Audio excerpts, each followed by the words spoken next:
untuk praktisi harus based teori juga gitu ya. Teori-teori sebelumnya apa, literaturnya gitu. Walaupun itu praktisi ya, tetap harus pakai itu karena itu rigor itu mencakup kerangka teori dan metodologi. Ya, metodologi yang dipakai itu sesuai enggak dengan rumusan masalah yang mau dipecahkan.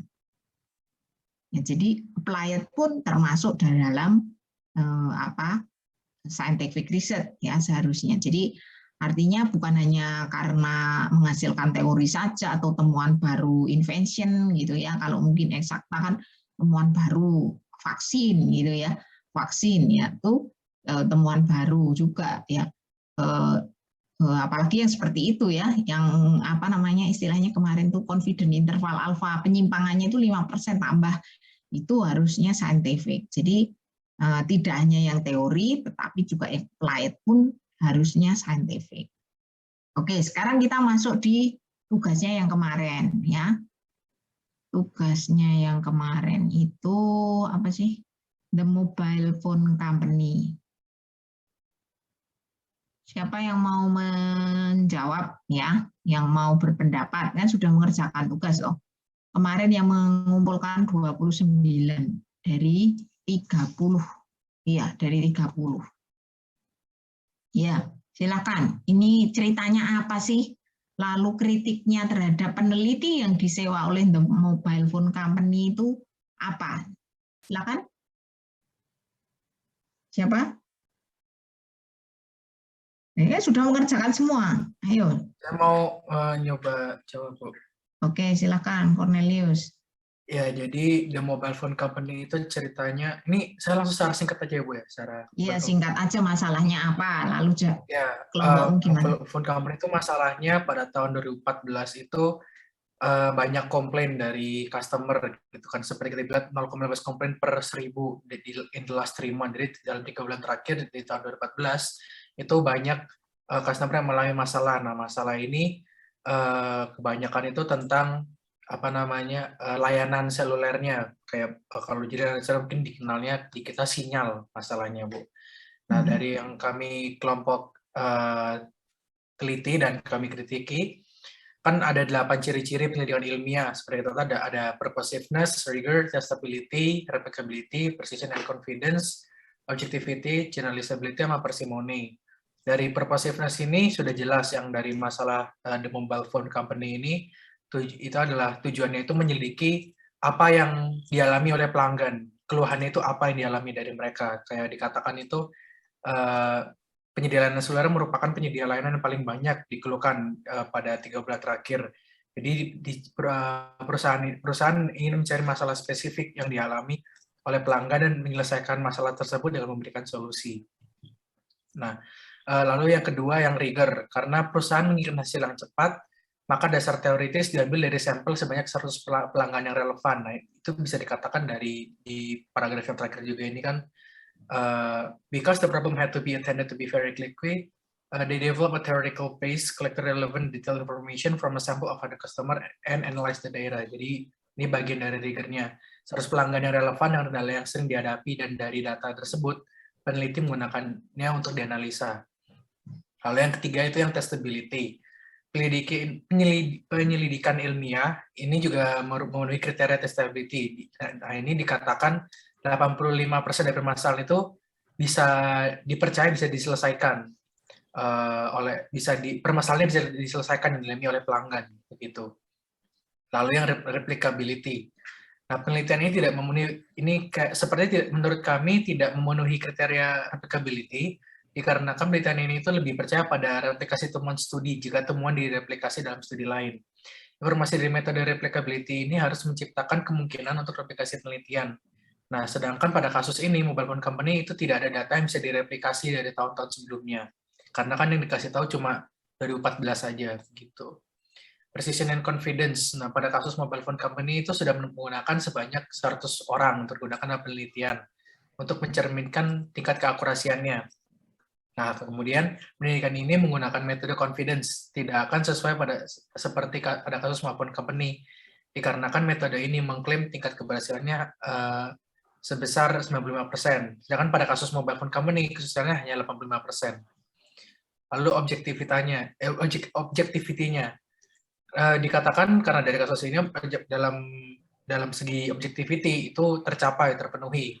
Karena kesimpulannya kan tertulis ya, ditarik atas penelitian tersebut berdasarkan data temuan yang diambil dari sampel 100 orang pelanggan dan bukan subjektif peneliti semata gitu. Lalu generalizability, hasil dari penelitian dijanjikan memiliki kemungkinan 85% dapat memecahkan masalah, memiliki kemungkinan untuk dapat digeneralisasikan pada organisasi yang lain. Karena permasalahan dihadapi dapat dikategorikan sebagai permasalahan umum provider telepon.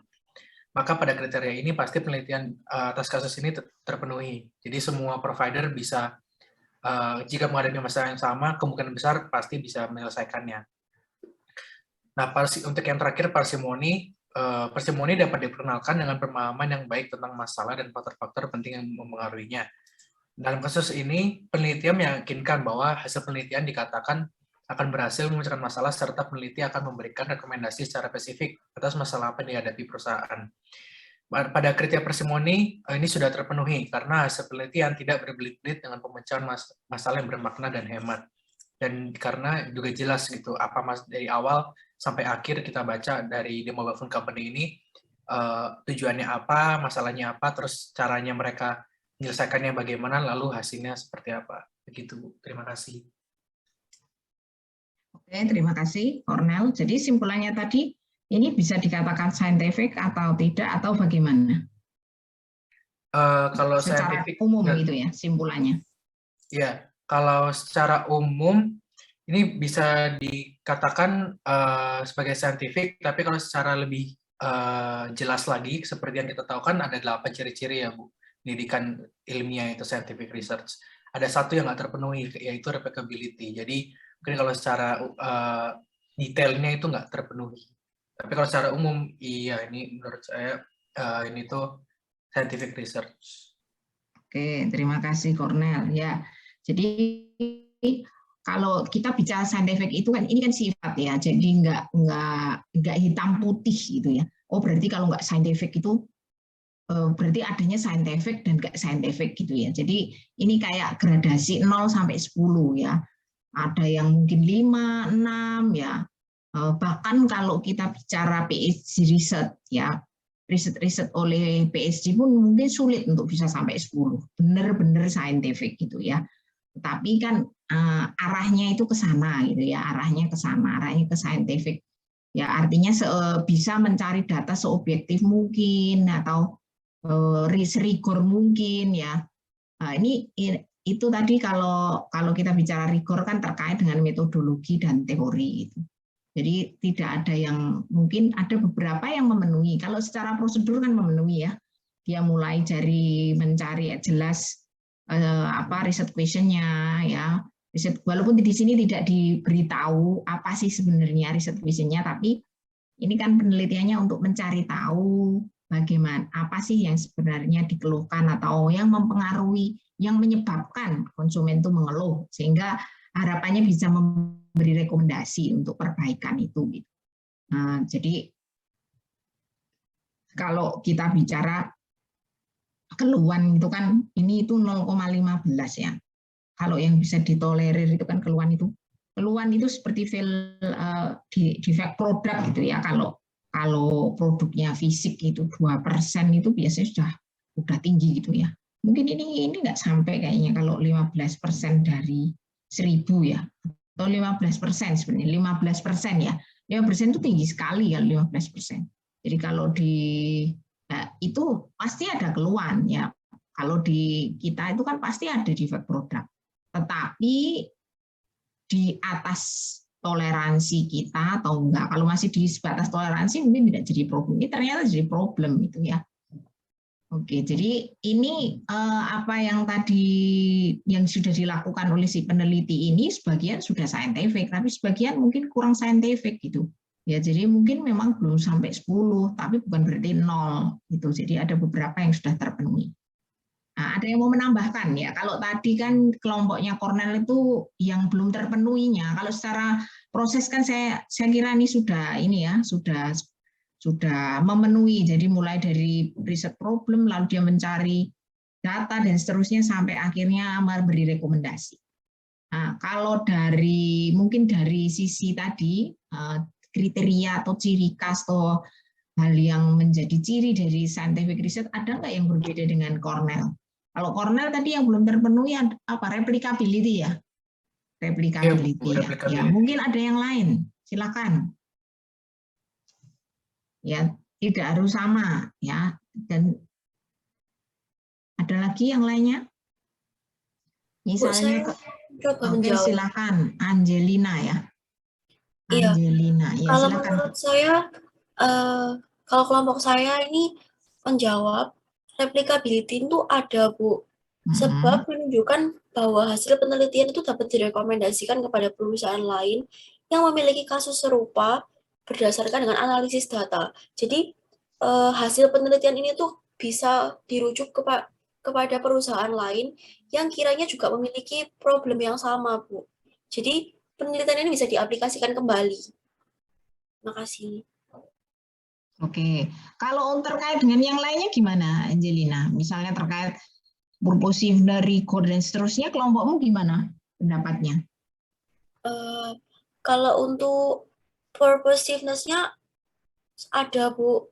Karena riset ini tuh dilakukan untuk tujuan yang jelas, yaitu menunjukkan masalah secara spesifik, kemudian mengambil tindakan untuk mengatasi permasalahan tersebut. Terus kalau untuk rigornya juga ada, karena untuk menyelesaikan masalah mereka menggunakan basis teori untuk menambah ketepatan dan keakuratan. Oke, ya. Oke, jadi berarti kalau di tempat menurut kelompokmu semua terpenuhi kah dari 8 kriteria itu? Ada satu, Bu, yang kelompok saya mungkin belum menemukan atau kurang mengerti, itu yang bagian parsimonia, Bu. Oke, ya parsimoni itu apa sih? Parsimoni itu kehematan ya. Kesederhanaan ya, Ya, simplicity. Jadi tadi bagaimana peneliti itu bisa menyederhanakan masalah gitu ya. Bukan menyederhanakan itu membuat masalahnya hilang, itu enggak, tapi dari masalah yang kompleks ya, cuman di sini kan tidak dilihat kompleksitasnya ya, pokoknya ada keluhan, tapi ada masalah-masalah lain itu tidak disampaikan. Jadi misalnya di situ ada bagaimana proses kondisi karyawannya, pimpinannya kan nggak disampaikan ya.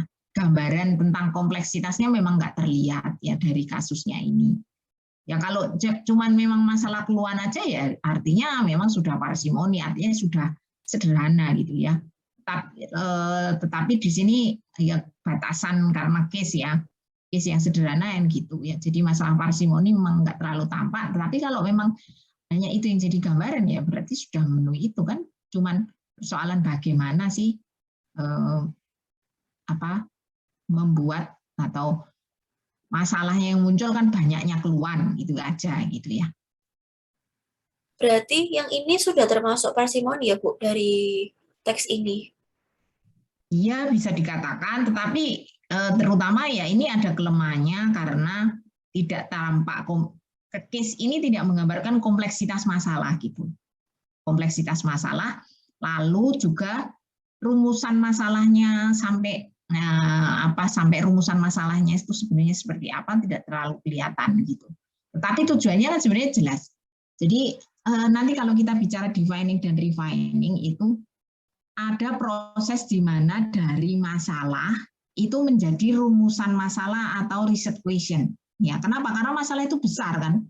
Tentang keluhan. Keluhan itu kan proses masalah yang menyangkut faktor-faktornya banyak. Nah, yang mau kita teliti itu yang titik yang sebelah mana.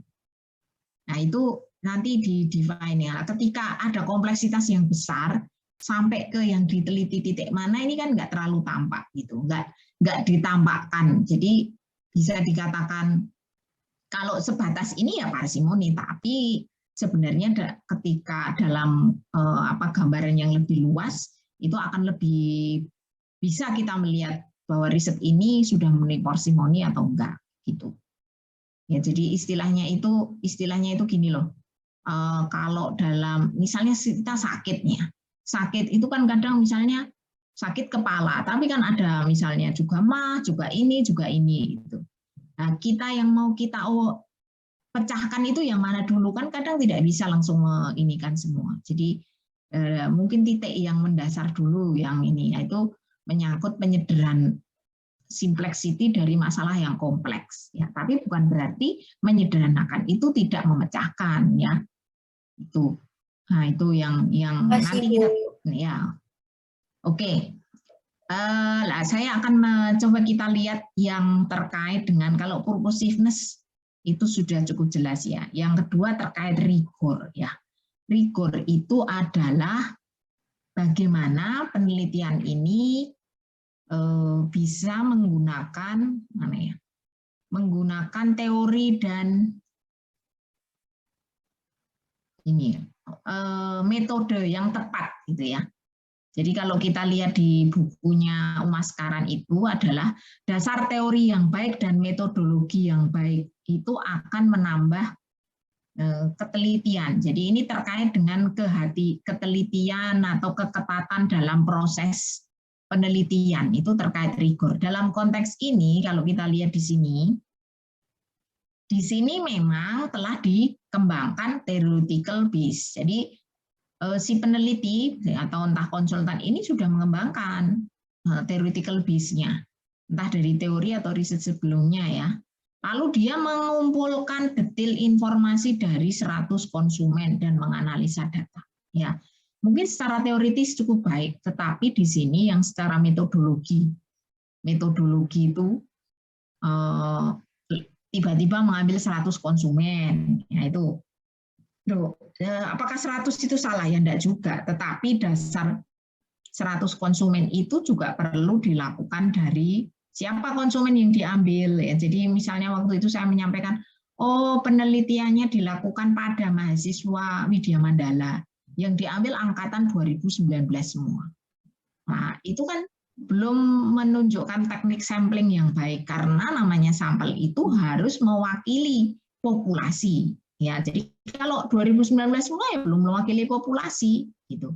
Jadi dari sisi teknik samplingnya belum terlalu baik, ya, karena ya memang jumlahnya 100, ya. Tetapi bagaimana sih, apakah sampelnya ini sudah mewakili populasi? Lalu juga terkait jumlah. Terkait jumlah itu 100 itu kok angkanya kayaknya baik sekali, gitu ya. Jadi kadang dulu itu selalu juga skripsi pokoknya ambil 100, gitu ya. 100 itu kadang juga nggak tahu ini sudah benar atau enggak cara pengambilannya, gitu. Kenapa kok nggak 101? Bahkan ada mahasiswa yang mengambilnya udah 120, 20-nya dihilangin. Waduh, saya bilang, ya sayang ya, yang 20, mencari data 20 itu kadang nggak mudah juga, gitu ya. Buat aja 120, ya, atau 100, ya intinya apa yang diambil. Tapi kan 100 itu bukan karena angka bagus, tapi harus based on beberapa hal, gitu ya, terkait dengan jumlah indikator yang digunakan untuk bertanya, teknik analisisnya pakai apa, gitu. 100 konsumen ini kalau menggunakan, anggap aja, mungkin Anda pernah mendengar Sam Lisrel, itu nggak bagus, ya. Sam Lisrel itu setidaknya 200, gitu. Jadi terkait rigor, theoretical base cukup memenuhi, tapi metodologinya ini yang masih belum terlalu baik, gitu ya. Jadi di sini belum, tidak tahu bahwa konsumennya itu gimana, ya, mengambilnya gimana, 100 itu juga dari mana, mungkin karena buru-buru, ya, 100 itu dari mana, dan terutama itulah, ya. Lalu juga tingkat keakurannya setidaknya 85%, ya. Yang bisa ditoleransi itu harusnya berapa persen? Kalau kemarin kita bicara presisi dan confidence itu, harusnya berapa persen itu? Tingkat toleransi atau tingkat toleransi atau kebalikannya, tingkat kepercayaan harusnya berapa persen? Ini kan menunjukkan penyimpangan, ya. Berapa? Berapa, Febri? 95%, ya. Jadi hasilnya itu setidaknya 95%.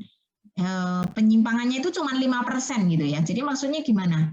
Misalnya anggap aja, mungkin kalau perilaku itu sulit ya gambarnya. Misalnya kita meneliti memprediksi oh penjualan bulan depan ya atau tahun depan itu anggap aja hasil dari model yang dibangun melalui riset ya, regresi. Oh penjualan tahun depan ini 1.000 ya. Kalau menyimpangnya 15%, itu ternyata yang terjadi kemungkinannya bisa di bawah 15% dari 1.000, misalnya 850 atau 1.150 ya. Itu maksudnya penyimpangan itu bisa ke bawah, bisa ke atas. Ya, bisa juga prediksi perilaku seperti itulah. Kalau di sosial itu penyimpangan yang bisa ditolerir itu 5%. Jadi misalnya 1.000 ya 950 atau berapa berarti? 1.050 gitu ya. Jadi nah itu kalau datanya rasio ya. Ya nanti kita mengenal data rasio itu kayak gambaran penjualan tadi. Kalau perilaku kan nggak bisa kita lihat oh perilakunya 5 berarti ini di bawah karena perilaku kan bukan data rasio.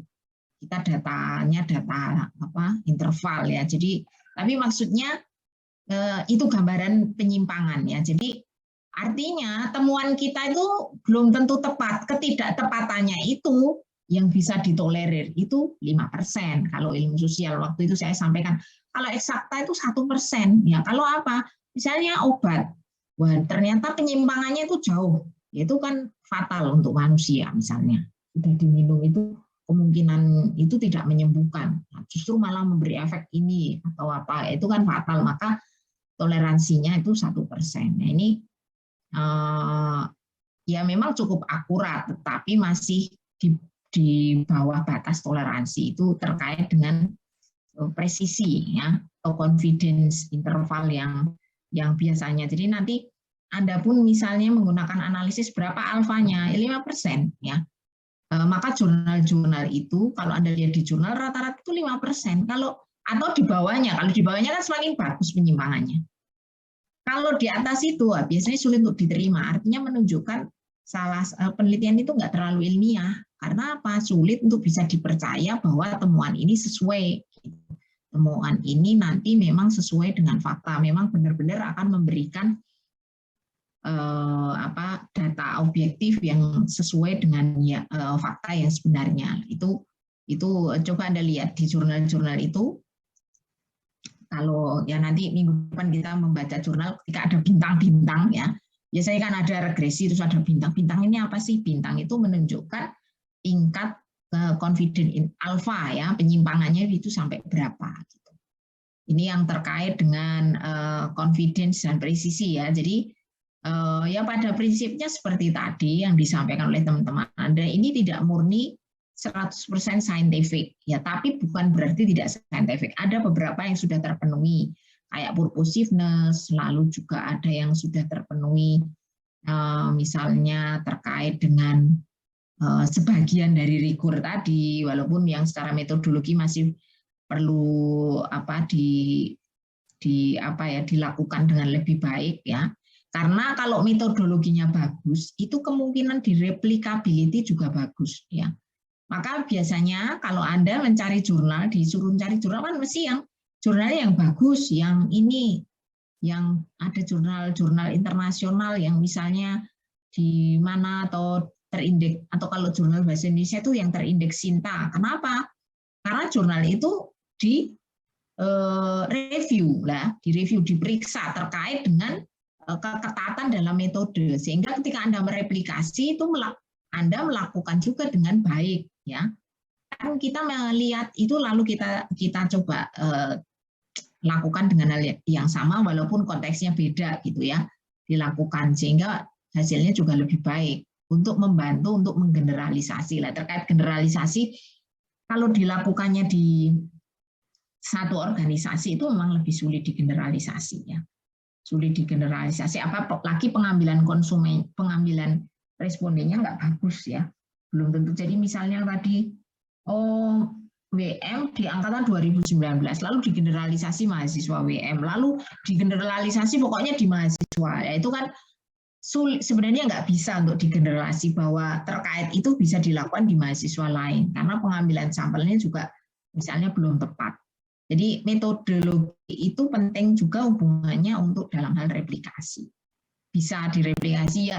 Kalau misalnya sekedar bisa direplikasi ya bisa, tapi yang mereplikasi itu bisa melakukannya dengan baik atau enggak sehingga menghasilkan hasil yang objektif, ya itu yang menjadi persoalan ya. Maksudnya direplikasi berarti dia melakukannya dengan baik juga hasilnya bisa baik gitu. Nah itu nanti kan Anda juga akan melihat jurnal-jurnal yang mau dijadikan acuan ya dan mungkin bisa direplikasi. Itu terkait itu kalau objectivity ya ini karena sudah menggunakan data yang baik, sudah menggunakan rekomendasinya menggunakan data ya, menggunakan fakta yang ada ya bisa dikatakan sebagai objektif ya. Tuh. Saya kira ini mungkin ada pertanyaan. Jadi beberapa sudah saya lihat itu sudah bagus, cuman ada beberapa yang menyebutkan itu konsepnya tapi belum dihubungkan dengan konteksnya. Maksudnya gini, misalnya ya kalau Anda mengerjakan kasus kan gitu ya, bukan hanya di metodologi lah. Misalnya purposiveness karena sudah menjelaskan tujuan yang baik ya. Tujuan yang baik dalam konteks ini apa? Misalnya ini ingin mencari apa yang menyebabkan keluhan yang terjadi. Nah, jadi maksudnya dihubungkan dengan konteks kasusnya. Lalu yang kedua tadi ya mungkin yang tadi disampaikan oleh Cornel itu, tapi ada beberapa sudah menghubungkan ya pada saat menjelaskan ya. Saya lupa siapa, tapi ada juga yang lebih sudah menjawab tetapi belum dihubungkan dengan dengan konteks dari studi kasusnya gitu. Ada pertanyaan sampai di sini? Kalau tidak ada, kita akan ke ini ya. Yang berikutnya adalah tentang materi defining and refining research problem ya. Jadi di BELA di situ sudah saya sampaikan beberapa ya, walaupun di situ itu ada jurnal latihan, itu silahkan di-download ya, kita latihan di sini nanti jurnal latihan. Lalu yang bukan jurnal latihan itu sebenarnya skripsi ya, sebenarnya ada jurnal tapi kayaknya nggak nutut, jadi nanti jurnalnya untuk tugasnya. Jadi itu silahkan di-download. Lalu juga ada topik skripsi, kayaknya masih saya hide itu nanti. Jadi nanti Anda bisa tahu topik-topik skripsinya. Nah, topik untuk minggu ini tadi sekilas saya sampaikan terkait defining dan refining ya.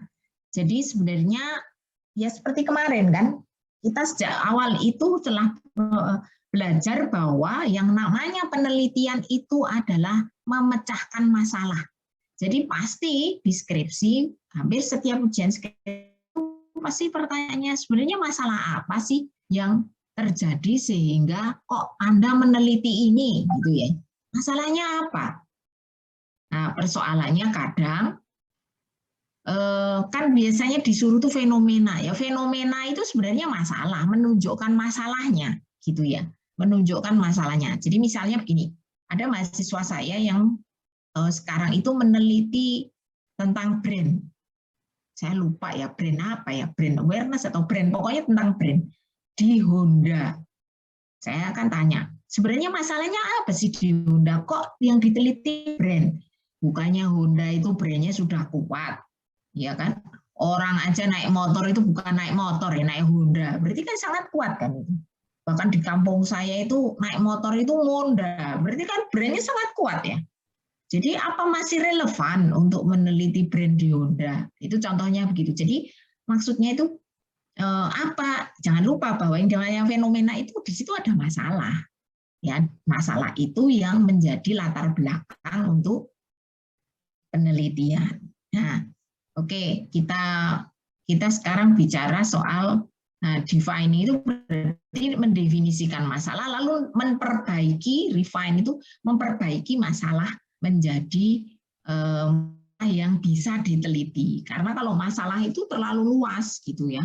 Masalah itu kadang terlalu luas. Kita mau meneliti yang sisi mana?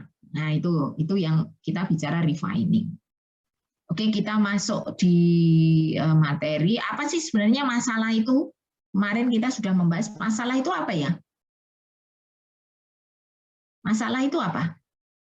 Siapa yang mau menyampaikan apa sih masalah itu? Halo? Siang ini sudah ada masalah belum? Pasti sudah ya pagi itu. Wah, saatnya kuliah, jam kuliah 9.40 pas sakit perut. Masalah itu ya. Ya, masalah kuliah kayak tadi kuliah jam 7 harusnya bangun jam 6 tetapi kesiangan. Jadi jam 7 itu buka laptop belum mandi. Ya, itu misalnya seperti itu masalah ya. Apa sih masalah itu? Sinta. Siapa nih? Siapa? Siapa? Febri, oke sih. Akan Febri, apa masalah Febri?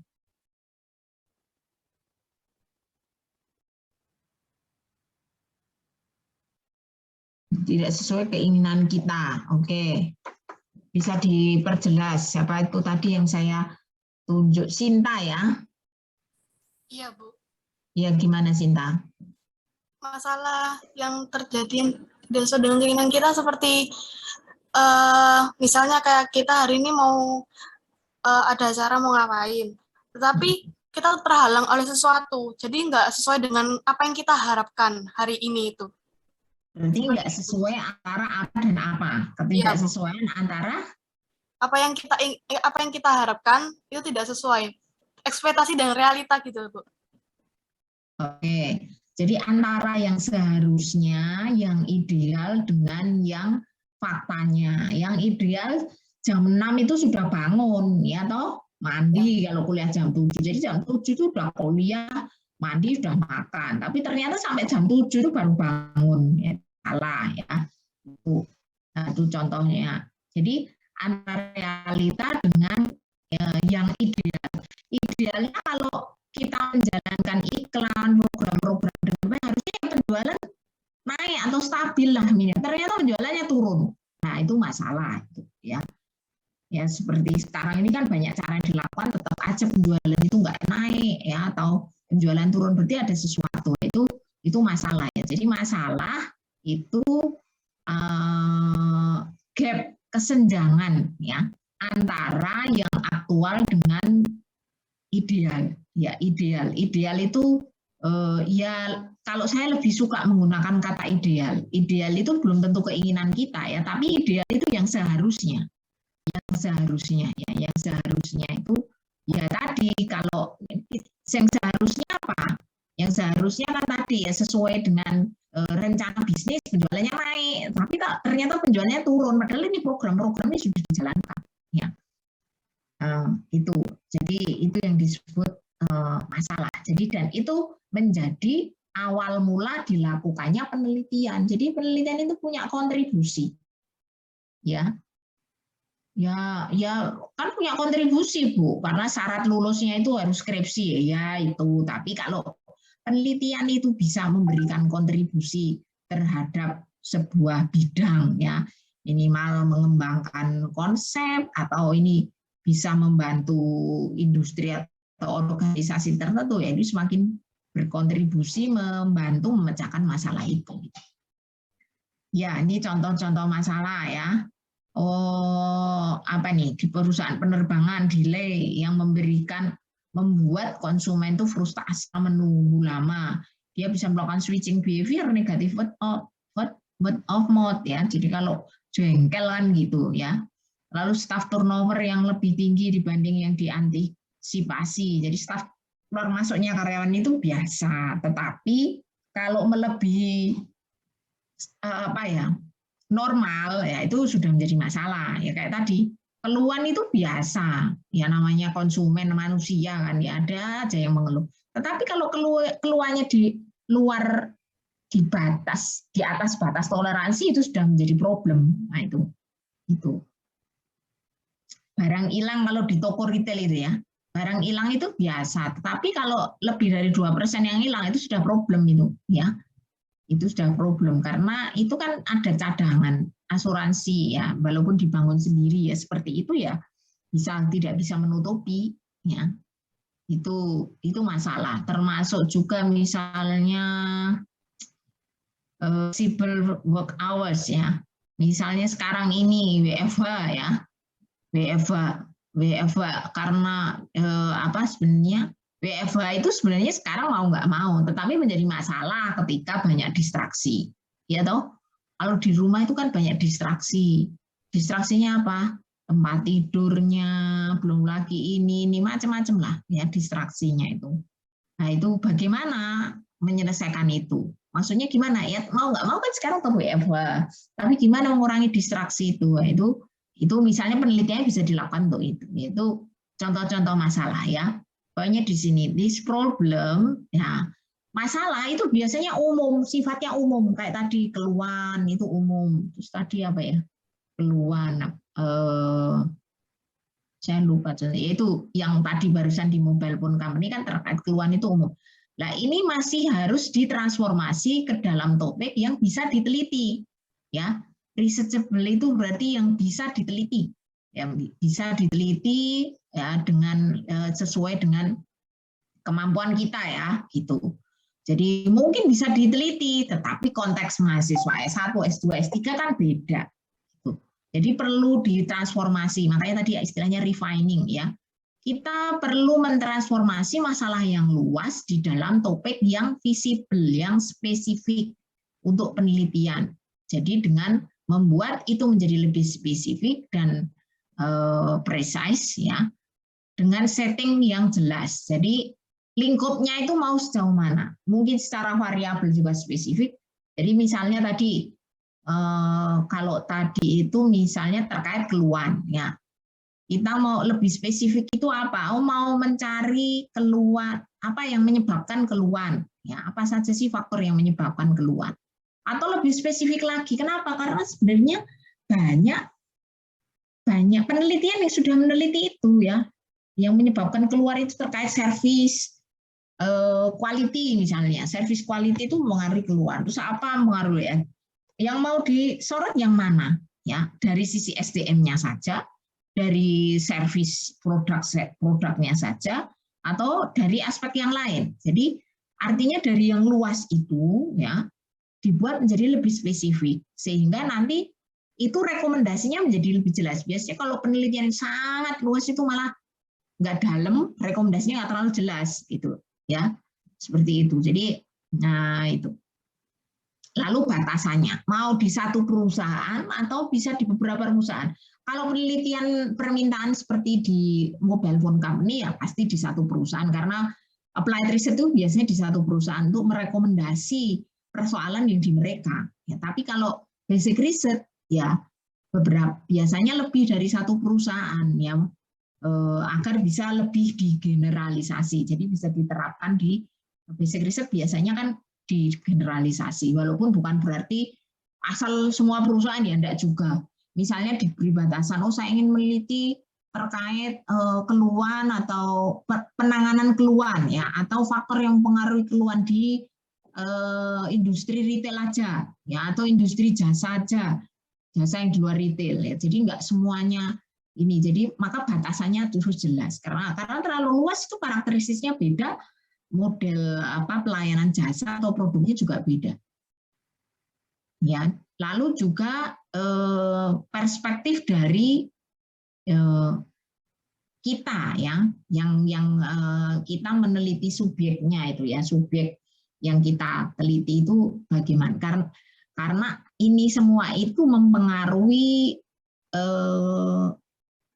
kemampuan atau kelayakan tidaknya kita dalam meneliti ya. Jadi misalnya kalau terlalu luas itu kan juga sulit, dan apalagi terlalu kompleks, metodenya harus ini ya. Nah itu makanya harus disesuaikan juga, penelitian itu mampu enggak kita teliti, maka harus dibuat lebih spesifik ya. Di sini ada beberapa ada beberapa si Umas Karan ini menyampaikan beberapa teknis yang terkait bagaimana sih membuat agar masalah itu menjadi lebih spesifik ya. Sangat penting mendefinisikan pertama antara gejala dengan masalah yang sebenarnya, atau simptom dengan problem ya. Jadi misalnya kayak sangat sering itu simptom itu apa sih, gejala yang muncul kayak apa kepala pusing itu masih simptom ya, belum tentu kepala kita yang sakit. Kepala pusing itu kan faktornya banyak, bisa stres, bisa karena flu, bisa karena kena COVID juga salah satunya itu pusing katanya. Terus juga mungkin juga emah, itu juga pusing ya banyak hal. Maka sebenarnya apa yang menjadi sakitnya? Ya sangat penting untuk membedakan ini. Nah, itu contohnya tadi yang mudah ya. Di dalam sosial gimana nggak kelihatan ya. Maka di sini disebutkan yang disebut dengan 5 whys ya. 5 kali bertanya mengapa itu adalah pendekatan yang bisa digunakan untuk bisa membedakan itu masalah atau akar masalah. Karena harapannya yang dipecahkan itu kan akar masalahnya, ya kan? Yang walaupun misalnya kalau di di sakit itu ya walaupun bukan sakit kepala, biasanya itu dulu, itu juga dipecahkan kan sakit kepala karena mengganggu kan ya. Walaupun sebenarnya ada hal lain yang harus dipecahkan juga gitu. Nah di dalam konteks sosial di sini ada cara gimana untuk bisa mencari akar masalah sehingga yang dicari solusinya itu adalah akar masalahnya ya. Ada yang disebut dengan 5 kali mengapa. Jadi misalnya masalahnya yang kelihatan itu adalah karyawan terbaik saya meninggalkan organisasi. Jadi karyawan-karyawan terbaiknya itu nggak loyal gitu kan, nggak loyal. Lalu mengapa ya? Mengapa pertama ini? Karena mereka tidak puas dengan pekerjaan mereka ya. Jadi ini kita bisa melakukan yang disebut dengan preliminary study. Preliminary study itu apa sih? Penelitian awal gitu ya. Penelitian awal bisa dengan wawancara, bisa dengan literatur, membaca jurnal gitu ya. Kenapa? Karena tidak puas. Kenapa kok tidak puas ya? Tidak puas itu berarti harus memuaskan. Lah gimana memuaskannya? Karena harus dicari dulu kenapa tidak puas. Tidak puas karena tidak menemukan tantangan dalam pekerjaan mereka ya. Karyawan-karyawan tipe tertentu itu kan suka tantangan. Ada juga karyawan yang memang nggak suka tantangan ya menjadi pelaksana aja itu ya ada juga yang seperti itu ya. Lalu kenapa kok tidak menemukan tantangan? Karena mereka tidak memiliki kendali. Jadi tidak terlalu banyak otonomi yang dimiliki oleh mereka ya. Lalu juga mengapa? Karena mereka tidak memiliki banyak pengaruh merencanakan. Maksudnya tidak punya kendali gimana sih? Oh, tidak punya pengaruh. Dia tidak bisa berinovasi, dia tidak bisa ikut mengevaluasi, pokoknya hanya diminta melaksanakan aja ya. Kenapa kok tidak karyawan itu kok tidak diikut sertakan dalam merencanakan? Karena ternyata di sini pemimpinnya itu enggan mendelegasikan ya. Sebenarnya bisa aja ditanya berikutnya jadi 6 ya. 5 ini kan sebenarnya bukan tidak harus 5 ya. Boleh aja 3 atau lebih dari 5 juga boleh sebenarnya. Tapi ketika masih ada pertanyaan itu masih bisa dijawab lagi. Jadi mengapa kok enggak mendelegasikan? Kira-kira kenapa sih kalau orang itu nggak mau mendelegasikan itu kira-kira kenapa? Kira-kira kenapa? Anda itu nggak mau mendelegasikan sebuah pekerjaan itu kira-kira kenapa? Bisa Anda, bisa orang lain, itu kira-kira kenapa? Halo, yang SDM nih, kira-kira nggak harus SDM ya, yang apa? Kira-kira kenapa? Kenapa orang itu enggan mendelegasikan itu kira-kira kenapa? Halo? Saya mau mencoba menjawab, Bu. Ya, kenapa? Mungkin karena orang itu tidak memiliki skill atau kemampuan yang sesuai dengan pekerjaan yang didelegasikan itu, Bu. Jadi belum mampu. Tidak mendelegasikan karena ini ya. Cuman ini karyawan terbaik ya. Ini orang-orang pinter sebenarnya. Kenapa? Bisa juga karena itu kalau untuk ini ya. Tetapi ini bisa juga karena misalnya karena nggak percaya. Ya, kalau orang nggak percaya itu mau pinter mau nggak pinter kan tetap aja dia nggak mau mendelegasikan, betul nggak? Ya nggak percaya. Jadi misalnya itu yang bisa terjadi juga ke orang tua kita. Mungkin orang tua Anda, mungkin saya sebagai orang tua ya. Kadang saya tuh nggak berani meminta anak ini. Kenapa? Karena belum yakin gitu ya, belum percaya ini ya. Padahal salah satu membangun skill itu memberi kepercayaan ya. Oke, tapi itu di luar konteks ya. Jadi kalau dalam proses ini berarti akar masalah kenapa karyawan terbaik itu nggak loyal berarti kenapa? Kalau ada 5 pertanyaan ini. Apa akar masalahnya? Kenapa karyawan-karyawan terbaiknya itu nggak loyal? Apa? Siapa yang bisa jawab dari proses 5 kali bertanya mengapa ini?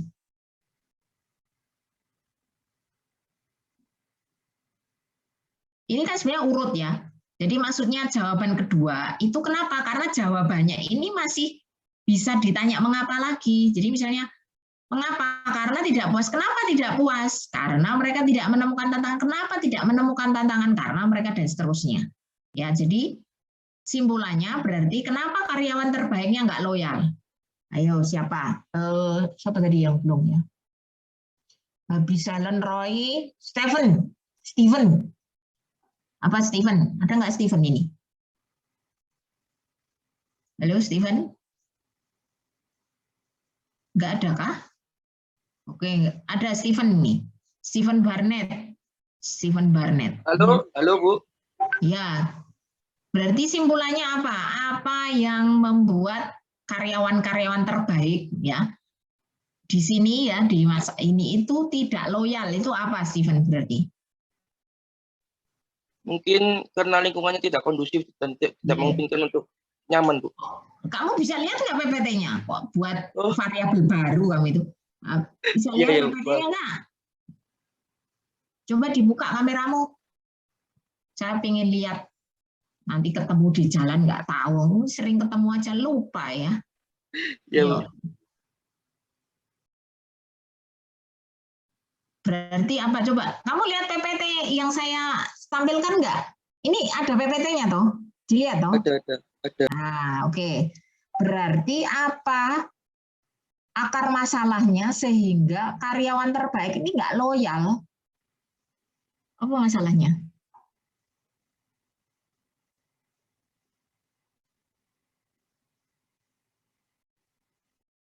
Apa Steven Barnett. Ini kayak film namamu kayak apa? Ini ya, kayak nama di film apa gitu lupa saya. Hobi saya nonton soalnya. Apa panggilannya Barnett biasanya. Apa Steven? Iya. Sebetulnya bisa, Bu. Oh. Oke, apa? Apa berarti? Apa? Ini lihat dari 5 bertanya mengapa itu kayak tadi. Kayak misalnya kenapa sakit kepala ya karena perut saya itu kalau sakit kepala karena mas saya kambuh ya, karena mas saya kambuh ya, kenapa mamanya kambuh karena telat makan ya dan seterusnya. Jadi ternyata karena ini telat makan itu akar masalah sebenarnya ya, sehingga solusinya bukan minum obat tapi membuat alarm tiap jam segini makan, tiap 2 jam itu kalau orang mah harus makan ya, ngemil, bukan ngemil sih, makan protein terutama. Ya ini apa berarti? Saya mau coba jawab, Bu. Saya mau coba. Armiaga dulu. Armiaga, silakan. Karena pemimpinnya itu enggan mendelegasikan sebagian wewenangnya itu kepada karyawan yang loyal itu, Bu. Oke, ya. Jadi karena pemimpinnya enggan mendelegasikan kepada karyawan-karyawan itu, gitu ya. Jadi memang kita itu di sini, ya ini di luar konteks metodologi ya. Jadi karyawan-karyawan yang terbaik ya, mungkin pinter atau punya komitmen yang bagus, kayak gitu mau belajar, itu biasanya memang perlu diberi kepercayaan. Tetapi sebaliknya ada beberapa karyawan yang tipenya pelaksana, yaitu Anda ini ya perlu melihat itu gitu ya, karakteristik pekerjaannya itu. Nah itu salah satunya. Jadi misalnya kalau kita tidak menggunakan mengapa ini bisa jadi, oh berarti saya tambah gajinya, ini nggak pas kok, nggak sesuai dengan akar masalahnya. Nah, kalau tidak tahu akar masalahnya, ya bukan berarti nggak ada kompensasi yang layak, tetap ada, tapi bisa jadi titik tertentu gaji misalnya ditambah tetap aja nggak loyal, itu bisa, ya bisa karena persoalannya adalah dia tidak ada otonomi ya, tidak dipercaya itu. Nah itu sehingga penelitiannya apa? Kalau penelitiannya ibu tesis ya perlu dikonfirmasi ya, apakah pendelegasian itu mempengaruhi loyalitas, ya, apakah atau kepercayaan terhadap karyawan itu mempengaruhi loyalitas. Itu kalau penelitian hipotesis perlu itu, ya, dikonfirmasi dengan hipotesis. Jadi pendelegasian berpengaruh terhadap loyalitas, seperti itu, ya. Jadi itu salah satu contohnya, ya. Contohnya bagaimana antara masalah dengan rumusan masalah, ya, itu. Tapi ada juga yang misalnya secara itu menggunakan 5 whys, ya, itu. Secara proses itu disampaikan oleh Umas Karan itu pada prinsipnya untuk menjadikan sebuah masalah, ya, menjadi riset problem, ya, itu dilakukan yang disebut dengan preliminary research, ya. Identification on the broad management problem, karena tadi disampaikan bahwa problem yang real dalam perusahaan itu kadang luas sekali. Nah, kita mau riset yang mana? Kalau risetnya terlalu luas itu kontribusinya malah kecil, ya.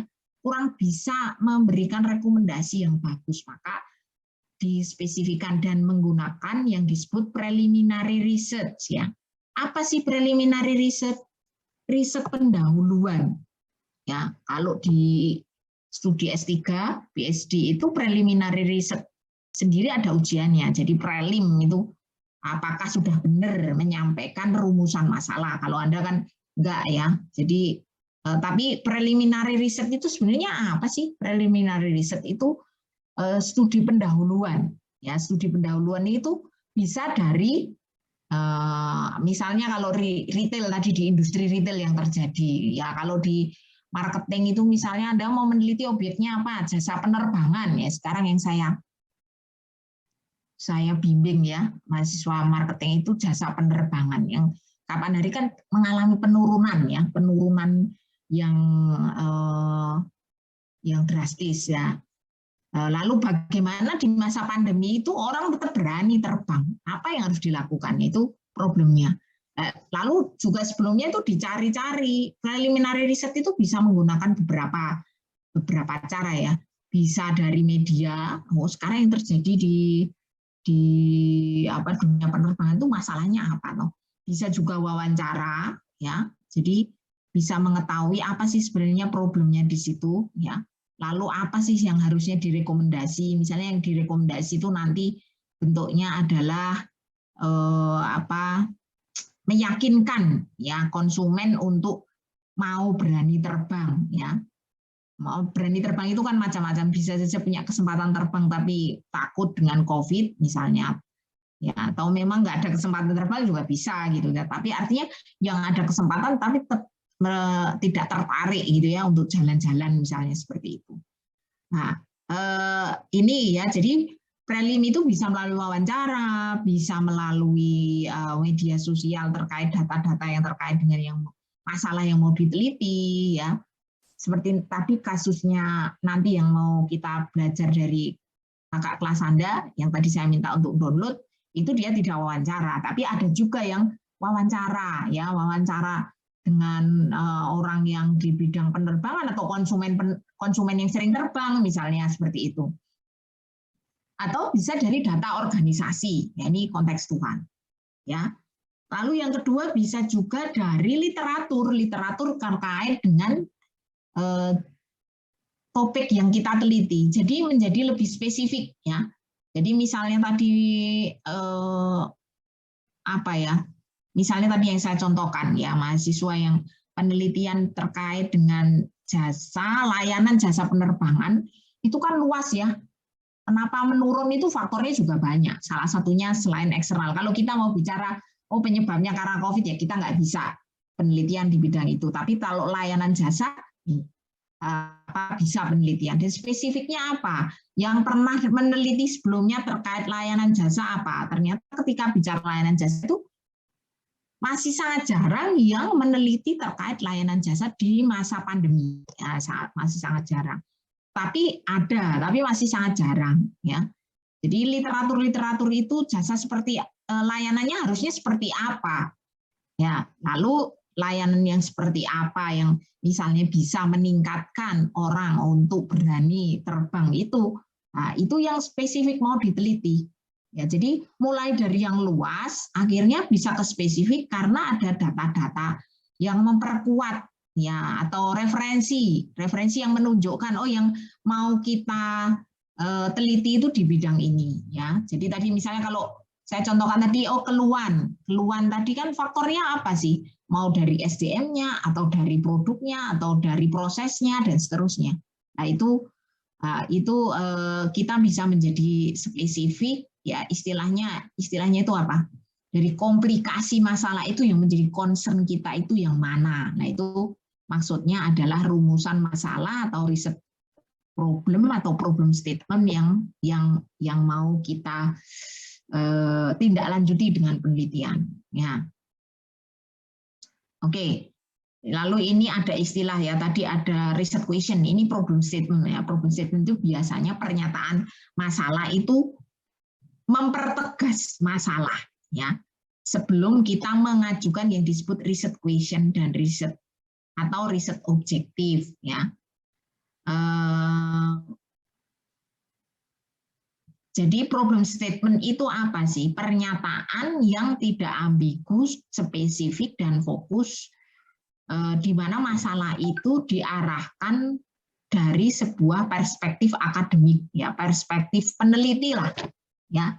Jadi membuat problem nanti ada contohnya ya. Jadi mempertegas, sebenarnya kan kita di latar belakang itu sudah menggambarkan fenomena lalu dipertegas dalam pernyataan 1-2 kalimat. Jadi apa masalahnya, lalu yang kita teliti apa? Ya, di situ juga disebutkan tidak banyak penelitian yang baik yang dapat mencari solusi dari situasi isu yang kritis atau dari masalah yang harus dipelajari jika tidak jelas sebenarnya masalahnya apa, gitu ya. Maka penelitian yang baik itu harus bisa menjelaskan, harus bisa menekankan masalahnya itu secara jelas dan dinyatakan dalam bentuk research question gitu ya. Research question. Ini beberapa Anda bisa membaca terkait dengan customer anger, ini contoh-contoh yang ada di ini. Langsung di sini aja. Jadi ini problem statement-nya ini terkait dengan apa tadi? Delay ya. Delay.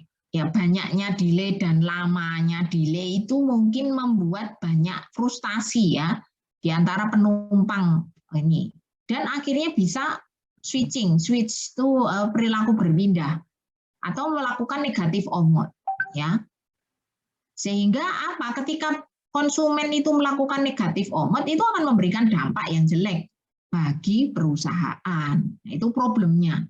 Lalu apa yang diteliti ya? Yang diteliti poin masalahnya itu kan pada lamanya menunggu, lamanya delay berarti lamanya menunggu. Jadi ini tujuan risetnya adalah untuk mengidentifikasi faktor yang mempengaruhi pengalaman. Ya, pengalaman pada saat menunggu itu apa sih yang dirasakan? Marah, bisa juga lapar ya. Menunggu itu nggak ada apa-apa, menunggu ya kemungkinan yang pertama ya marah, jengkel lah gitu ya. Lalu mungkin juga tambah marah karena melewati masa waktunya makan lah gitu ya. Ya, dan beberapa hal untuk meneliti kemungkinan pengaruh menunggu terhadap kepuasan konsumen dan evaluasi jasa, yaitu lalu riset question-nya apa faktor yang mempengaruhi, apa konsekuensi dari menunggu dan bagaimana variabel. Nah ini rekomendasinya kan nanti bisa dari sini kita bisa mencari tahu bahwa apa sih yang harus direkomendasikan saat menunggu. Delay itu mungkin sangat terjadi. Ya kan kita ya usahakan tidak delay. Nah, namanya sesuatu yang menyimpang itu sangat mungkin tadi ya. Tetapi apa sih yang membuat pada saat delay itu tidak marah? Kan masalahnya seperti itu. Oh, mungkin nanti saat delay itu diberi makan, yang paling gampang kan itu. Atau saat delay itu apa? Beri kompensasi apa? Atau pemberitahuan dulu, kepastian. Walaupun misalnya harus menunggu, tapi misalnya oh akan terbang 2 jam lagi, ya, itu lebih pasti daripada tidak ada informasi sama sekali kapan waktunya terbang lagi itu. Kadang kan seperti itu. Itu rekomendasi yang diharapkan dari penelitian itu ya. Jadi perlu relevan, kualitas dari problem statement itu relevan. Relevan itu apa? Ya memang berarti masalahnya itu harus problem statement itu relevan dan berarti bagi perspektif manajerial dan perspektif akademik. Jadi maksudnya perspektif manajerial itu apa? Ya bisa digunakan untuk memecahkan masalah dan bisa diteliti. Ya, sebenarnya seperti itu bagi akademisi. Visibility problem statement itu layak jika Anda dapat menjawab riset question ya dengan kendala-kendala riset project. Jadi pasti dalam riset project itu ada kendala-kendala, tapi tetap layak untuk bisa diteliti dan juga menarik ya. Misalnya gimana sih maksudnya menarik? Menarik itu misalnya tadi terkait dengan keluhan ya. Salah satu keluhan itu adalah service quality ya, relevan karena memecahkan masalah visible karena mungkin. Tapi service quality yang secara umum ya, service quality itu kan teorinya para Suraman tahun 89, ada 5 dimensi. Kalau orang marketing harusnya hafal nih. Ya, ada tangible, ada responsive dan seterusnya ya. Tapi itu relevan, cuman yang meneliti sudah 2 juta orang ya. Mungkin sudah lebih, mahasiswa WM aja sudah banyak yang meneliti. Itu sudah nggak menarik lagi gitu ya. Loh berarti kan masih relevan. Ya nggak apa-apa, biasanya saya minta cari yang spesifiknya aja. Mungkin di sisi responsiveness-nya.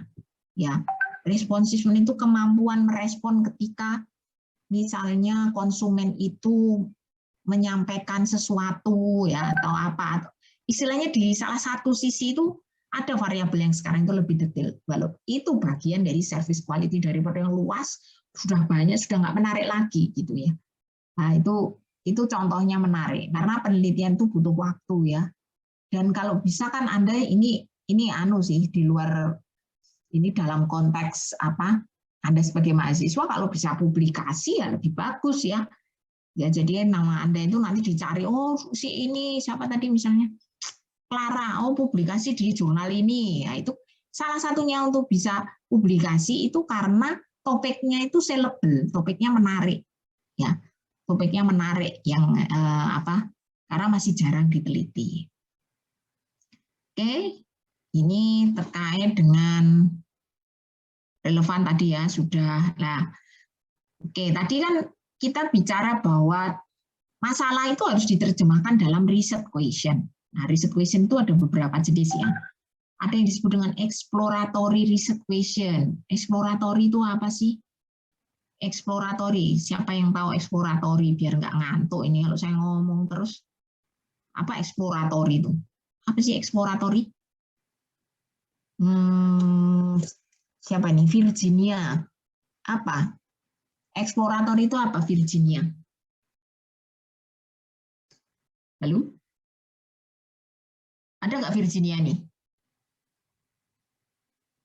Oh, nggak ada Virginia. Oke, Jason Juan. Ada Jason? Ada, Bu. Oke. Exploratory itu apa sih, Jason? Mungkin semacam penyelidikan, Bu. Exploratory sama investigation berarti sama? Iya, mungkin sama. Oke. Kalau exploratory research berarti apa? Bentar, Bu. Exploratory itu.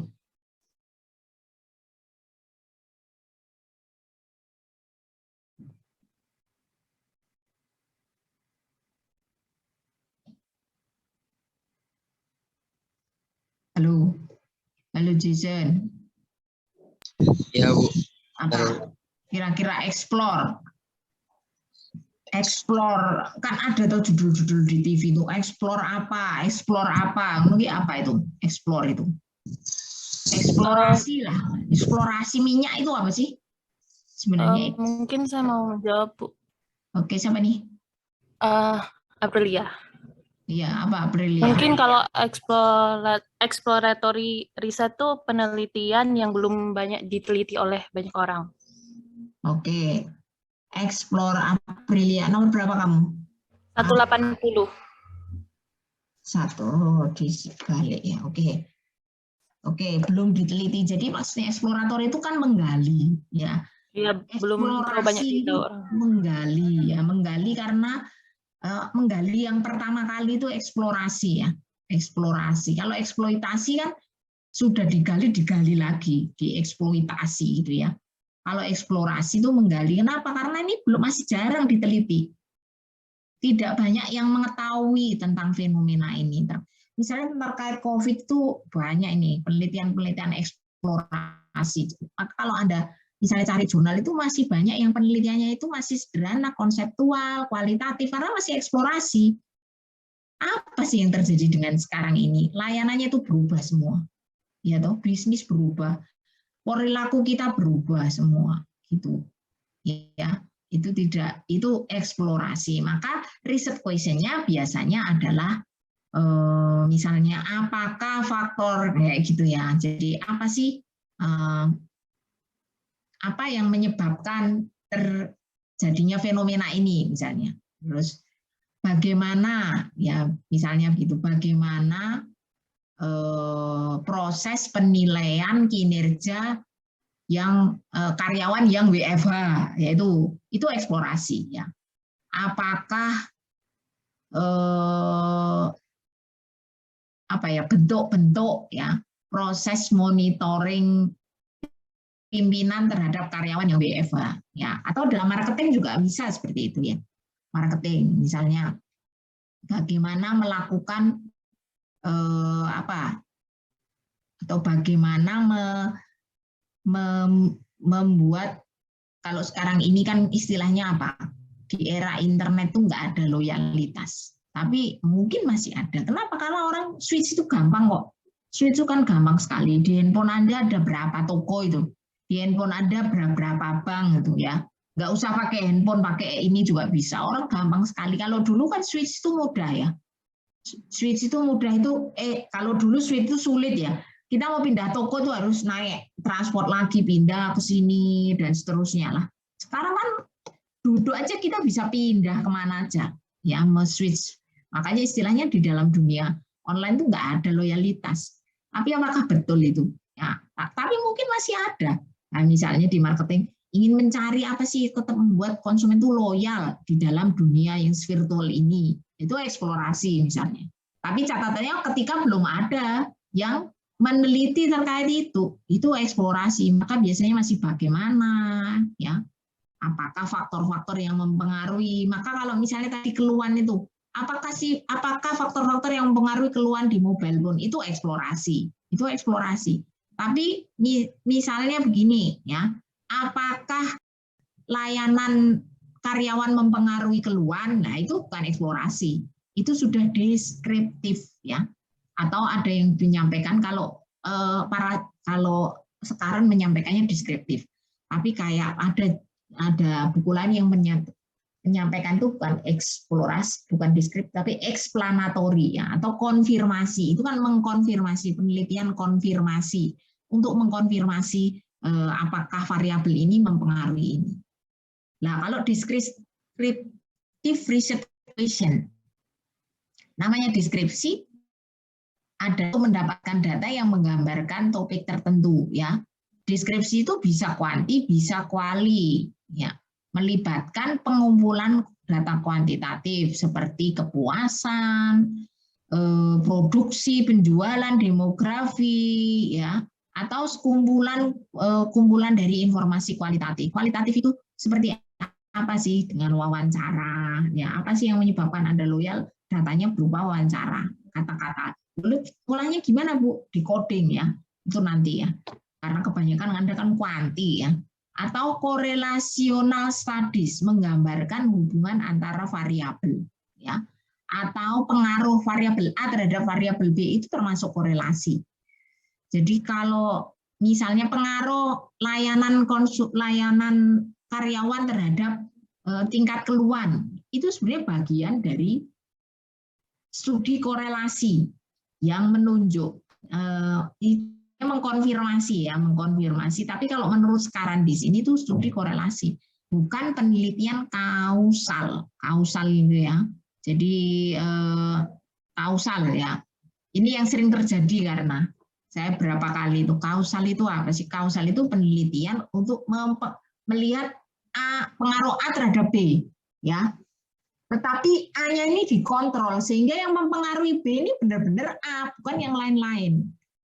Nah, caranya gimana? Biasanya kan eksperimental. Jadi misalnya pengaruh iklan terhadap minat orang membeli, ya, iklan yang berbentuk humor gitu ya. Karena ada iklan itu iklan yang humor, iklan yang apa ya? Iklan yang membuat ketakutan ya, misalnya nanti bisa sakit ini, sakit itu. Saya pernah meneliti itu ya.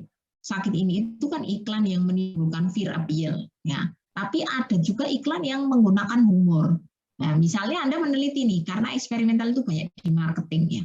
Caranya gimana kalau eksperimental? Jadi misalnya kayak di lab, jadi respondennya atau partisipan itu dimasukkan di dalam sebuah ruangan ya, lalu diberi iklan, iklannya itu beneran. Jadi penelitinya mendesain iklan ya. Misalnya mendesain iklan, iklannya yang lucu gitu ya. Nah, mendesain iklan disuruh nonton. Setelah itu apa? Minatnya apa? Suka tidak suka misalnya dan seterusnya lah misalnya itu. Nah, itu namanya causal research ya, causal research. Itu juga apakah ini mempengaruhi ini, tetapi variabel X-nya itu benar-benar dikontrol. Jadi misalnya kontrolnya gimana? Salah satu dimasukkan ruangan yang bersama, itu kan mengontrol suasana, tidak ada noise. Kalau kuesioner kan kadang isinya di kelas, kadang di pasar, di tempat kerja, di sini, ya. Situasi itu mempengaruhi. Tapi kalau eksperimental itu benar-benar dikontrol. Lalu juga partisipannya sama, misalnya mahasiswa semua. Yang paling gampang biasanya mahasiswa ya, karena kan sudah di kelas ya. Ketika dulu offline ya. Kenapa? Karena kalau ada yang tua, ada yang muda, mungkin tingkat humornya beda. Bagi saya nggak lucu, bagi Anda lucu atau sebaliknya, misalnya seperti itu. Jadi bukan karena istilahnya yang mempengaruhi minat beli itu bukan karena masalah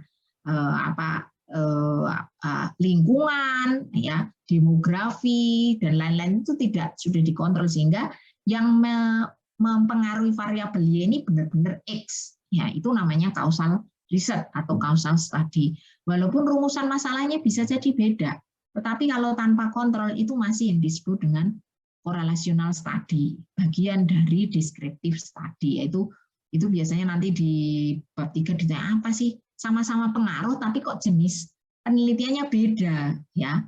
Itu namanya, karena kausal itu berarti benar-benar dicek sebab akibatnya. Ya, kalau korelasional menggunakan kuesioner itu masih faktor-faktor yang mempengaruhi di luar X-nya itu masih sangat mungkin terjadi ya.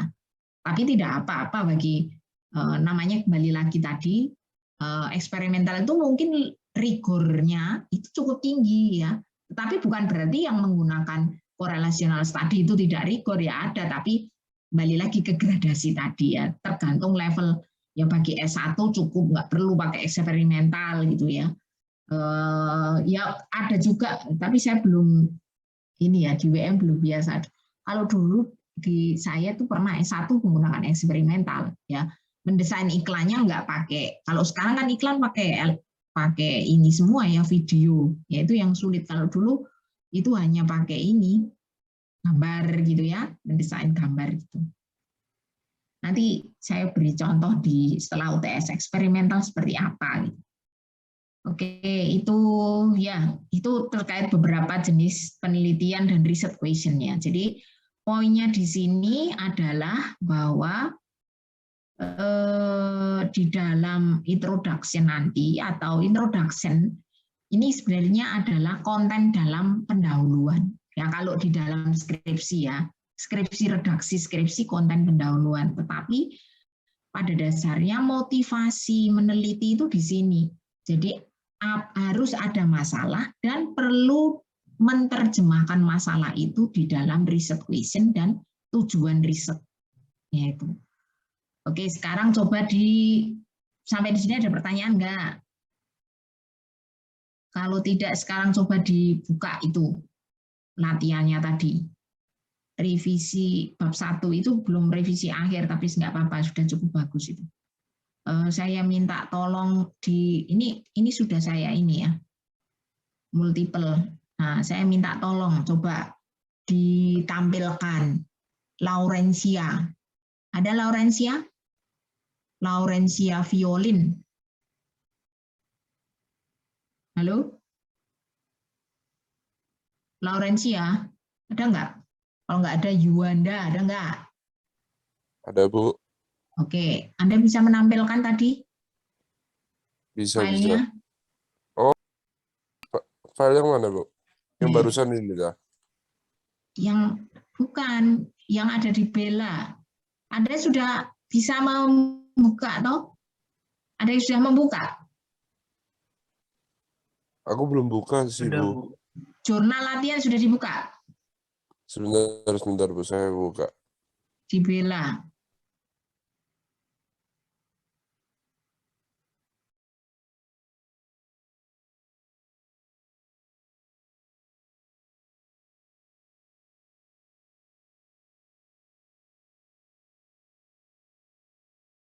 Halo, gimana Ibanda?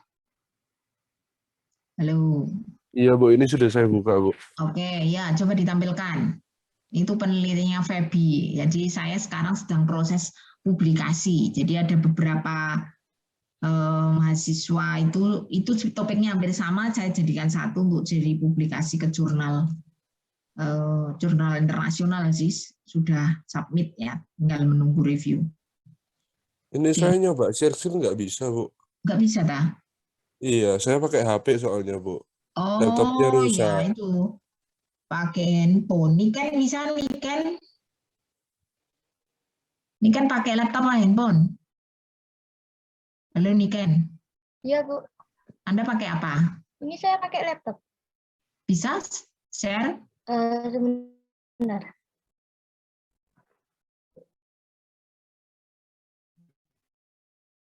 Yang ini ya, Bu? Mana? Bukan. Oh, bukan. Yang jurnalnya Febi, skripsi bab satunya Febi. Siapa yang sudah buka? Oh, skripsi bab 1 sudah Saya bantu share screen ya, Bu. Oke, ya silakan Cornel. Ya, tolong dibuka itu ya. Itu contoh menulis bab 1, walaupun tulisannya masih ada yang salah ya. Maksudnya typo. Anda nggak boleh. Tapi setidaknya ini ya. Oke, jadi coba dibaca ya. Coba dibaca ya. Saya minta tolong nih ditampilkan semua baca di sini. Agak besar ini kelihatan nggak ini? Mungkin dibesarin sedikit. Dibaca 5 menit ya, 5 menit. Apa masalah yang menjadi latar belakang penelitian ini? Masalahnya apa? Coba silakan dibaca.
Gimana? Sudah? Loh ini kok masih di sini, di bawahnya? Masa? Ya terus. Ini, wes.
Sudah? Masih banyak enggak ini? Coba ke bawah. Siapa? Nah, sudah selesai toh? Sudah mau selesai ya, sampai perumusan masalah. Oke, sudah membaca toh? Nah, jadi apa ini masalah yang menjadi latar belakang penelitian ini apa? Siapa yang mau menyampaikan? Masalahnya apa? Mau coba jawab, Bu. Oke, silakan Teresia. Jadi penelitian ini tuh tentang bedanya pendapatan antara retail yang besar, dalam hal ini tuh MPA, kemudian dibandingkan dengan retail kecil, dalam hal ini tuh kayak Indomaret, Alfamart, Alfamidi gitu. Kemudian itu karena tingkat pendapatannya itu besar karena adanya akses proximity atau kedekatan akses gitu, Bu. Gitu. Enggak, saya belum sampai situ. Saya baru tanya masalahnya apa gitu. Itu kebablasan kamu. Berarti masalahnya apa? Masalah yang menjadi latar belakang dari riset ini itu apa? Masalahnya itu, Bu. Penurunan tingkat pendapatan retail besar, kemudian naiknya tingkat pendapatan retail kecil. Oke ya, jadi tadi masalahnya pertumbuhan retail besar ini turun gitu ya. Tapi sebenarnya malah retail kecilnya ini naik, retail kecil yang ada di pemukiman. Nah, itu masalahnya itu terutama kalau mau industri ini tumbuh kan semua naik itu, tapi kalau di sini naik, di sini turun gitu ya. Itu masalahnya. Lalu tadi sekarang coba ditampilkan lagi, Cornel. Rumusan masalahnya ya. Sekarang coba Cornel, silakan dilihat. Nah, rumusan masalahnya ke bawah. Rumusannya ke bawah. Rumusan dulu nggak apa-apa ini. Nanti agak naik turun, tapi rumusan masalahnya udah di sini rumusan. Rumusan itu yang ada tanda tanyanya. Lah, oke. Saya minta tolong ya siapa ini? Sebentar, yang belum. Virginia Ayuanda. Niken. John Calvin ada? John Calvin? Riwu? Halo, John Calvin? Nggak ada. Kalau Alvin ada Alvin? Alvin Saputra? Ada, Bu. Oke. Coba saya minta tolong baca dulu ini. Apa rumusan masalah atau pertanyaan penelitiannya?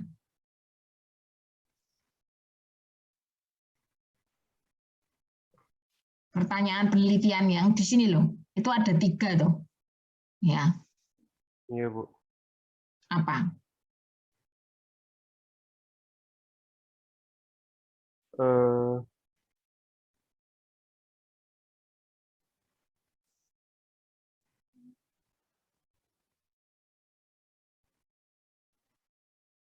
Itu lo tinggal baca. Baca dulu. Apa pertanyaan penelitiannya ini? Baik. Untuk nomor 1, apakah akses proximity mempengaruhi time management di minimarket Surabaya? Lalu nomor 2, apakah time management mempengaruhi loyalty di minimarket Surabaya? Nomor 3, apakah pengaruh akses proximity terhadap loyalty dimediasi oleh time management? Oke, ya. Kenapa kok dari masalah itu terus muncul ini itu kenapa kira-kira Alvin? Kenapa kok akhirnya muncul variabel akses proximity, time management ya? Kalau loyalty kan jelas karena sebenarnya ya ujungnya itu bisnis itu pengennya juga ke loyalitas ya. Pengennya kan dari naik turunnya ini kan pasti dipengaruhi loyalitas kan, naik turunnya apa retail tadi loh. Teresia kan menampilkan si ini turun ini naik, ini kan pasti dipengaruhi. Itu salah satunya adalah loyalitas yang mempengaruhi profitability kan. Dari marketing pengaruhnya ke keuangan kan ujungnya seperti itulah. Jelas itu sehingga variabel itu loyalty itu sebenarnya menunjukkan naik turunnya naik turunnya retail itu dari sisi konsumen. Nah, tapi kenapa kok terus muncul akses proximity dan time management tadi itu kenapa ya? Kamu sudah baca toh yang atas? Sudah baca Alvin yang tadi itu. Kenapa kok muncul akses proximity dan time management itu kenapa? Dia munculnya itu dari mana gitu loh. Artinya dipersempit ya tadi ya. Dari masalah itu dipersempit menjadi research question yang spesifik ya. Ini kan. Jadi ini itu prosesnya tadi apa?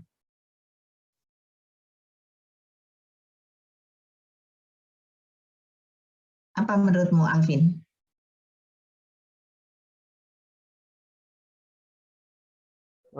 Menurutnya toko retail, Bu. Di tren apa? Menurutnya toko retail besar yang menjadi tren global. Serta disebabkan proximity. Nah, oke. Dari mana itu? Dari masyarakat yang lebih memilih. Nah, kamu itu tulisan itu si siapa Feby ini mengutip itu dari mana?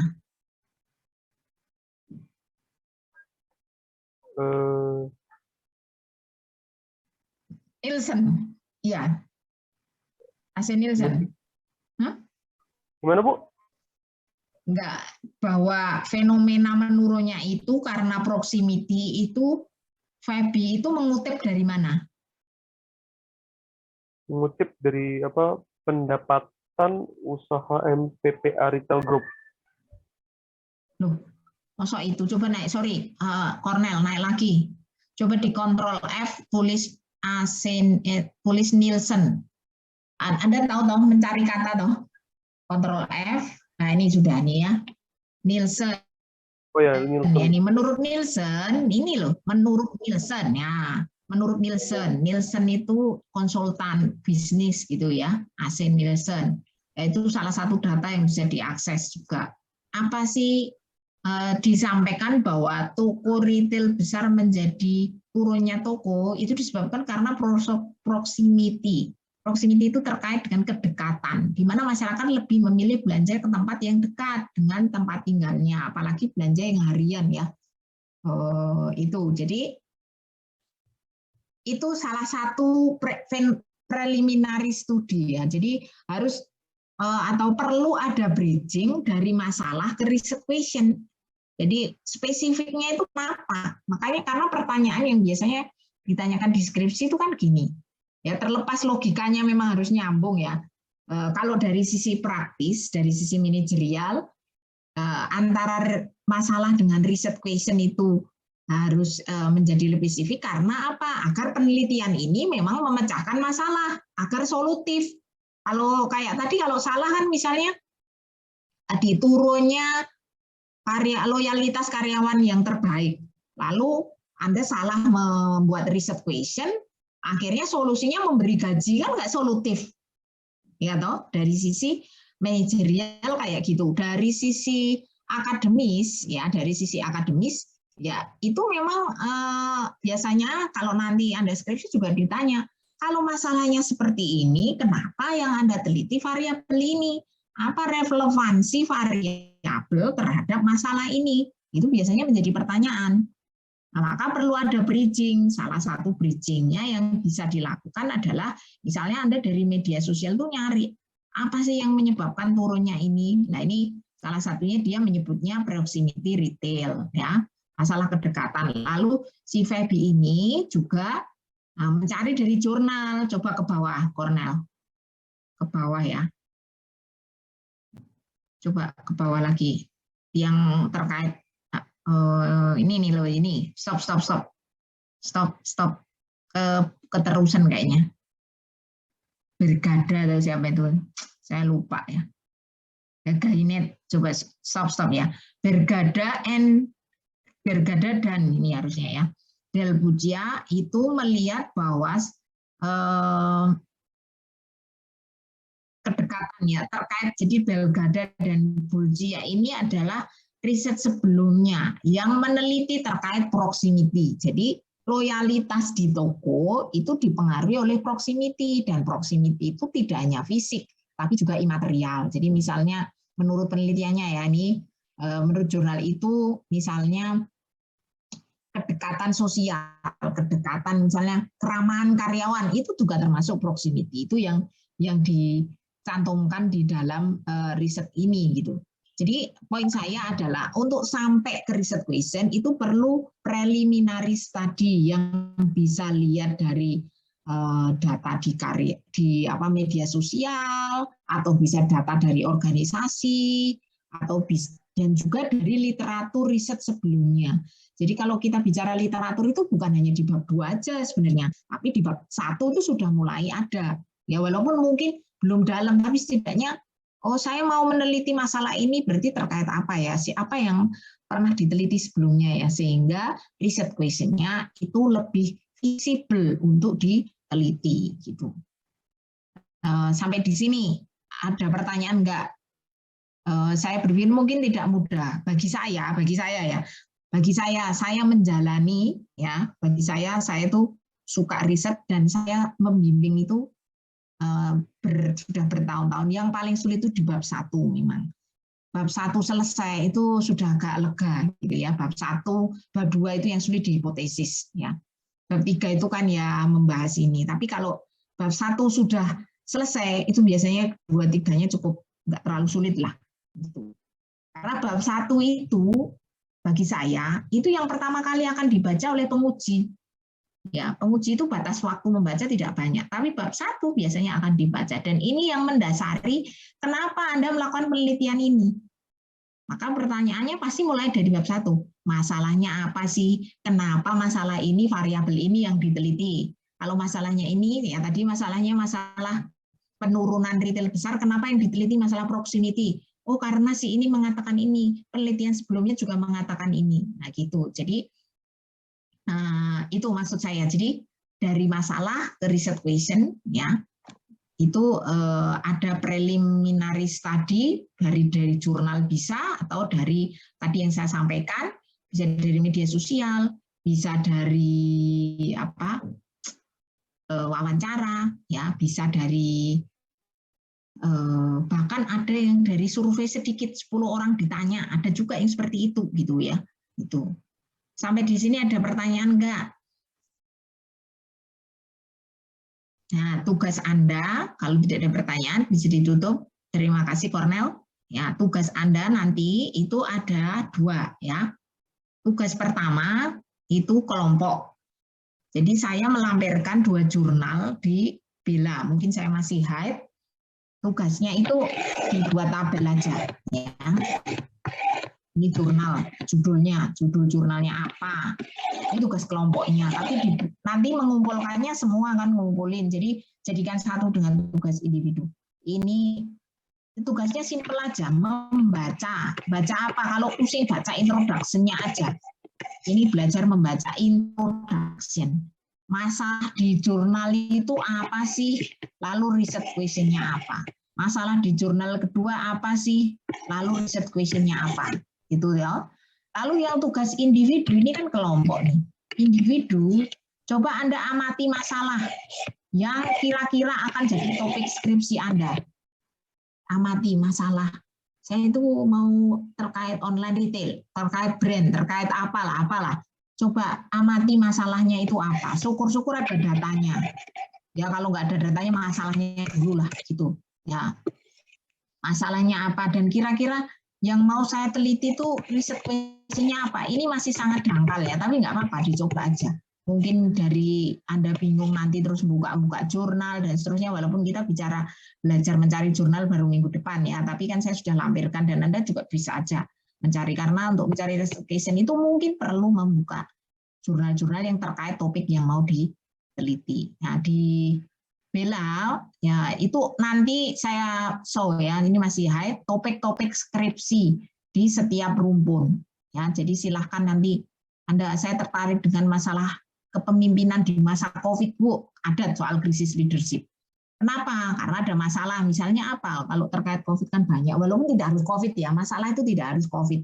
Mungkin juga terkait COVID, tapi tidak harus mulai dari, oh COVID ini muncul, ini nggak harus gitu. Tapi poinnya, dalam kondisi seperti ini yang terjadi di organisasi ada masalah apa sih? Yang terjadi dalam industri ada masalah apa? Bisa dipahami tugasnya? Bu, saya mau tanya, Bu. Oke, silakan. Jurnalnya itu kita carinya dari yang Google Drive yang Ibu kasih itu kan ya? Oke, enggak. Kalau yang tugas ini saya sudah ada jurnalnya. Ada 2 jurnal. Ini tugas jurnalnya dari saya. Ya, jadi Anda nggak nyari. Ya, sorry. Tadi di sini sudah ada, ya. Jurnalnya ini dari saya, gitu.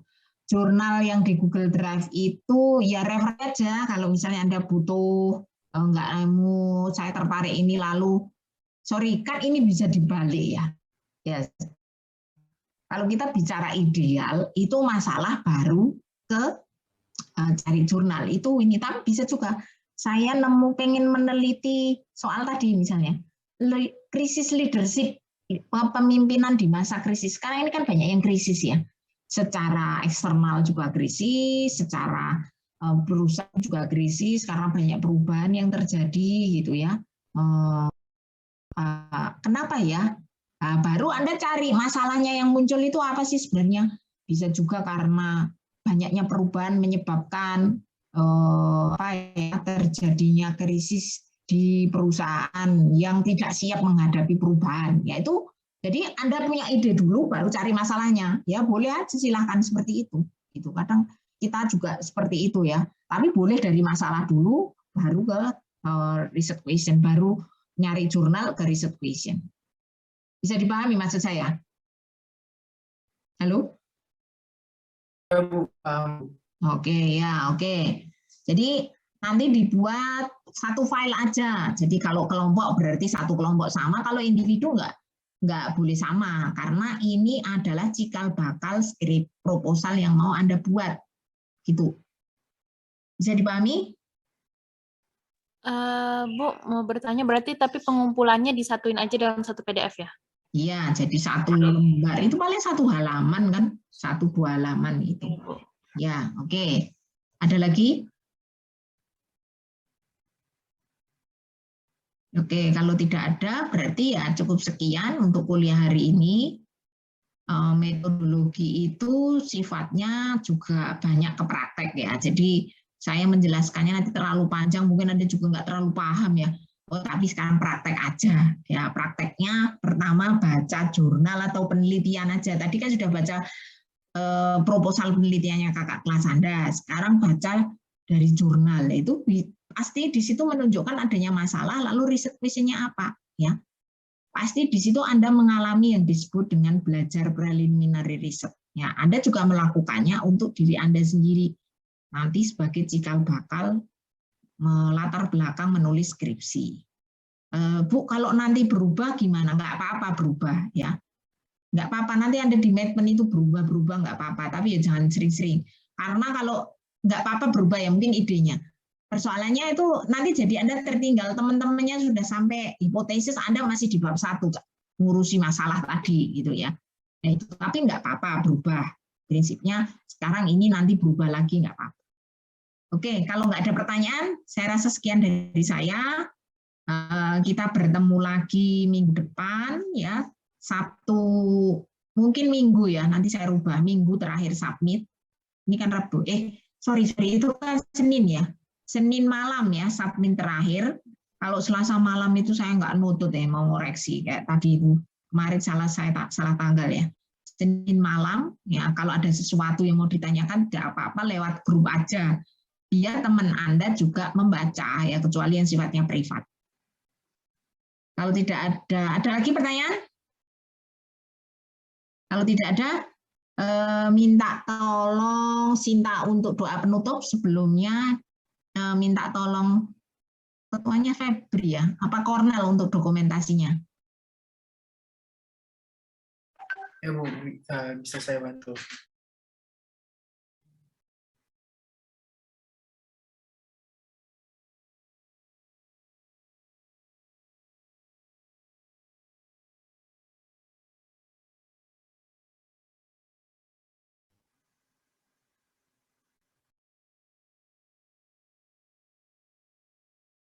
Sudah?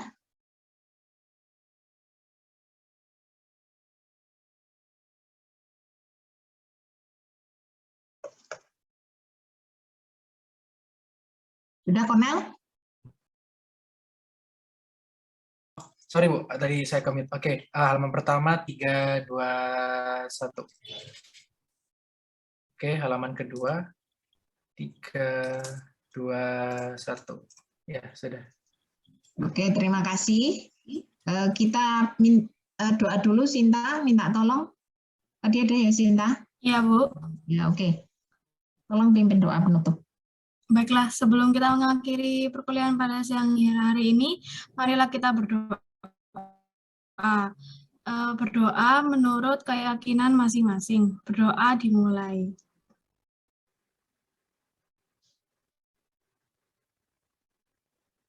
Berdoa selesai. Oke, baik. Terima kasih. Selamat siang semuanya. Tetap jaga kesehatan ya. Terima kasih, Bu. Kita Terima kasih, ketemu Bu. di minggu depan. Terima kasih, Bu. Terima kasih, Bu.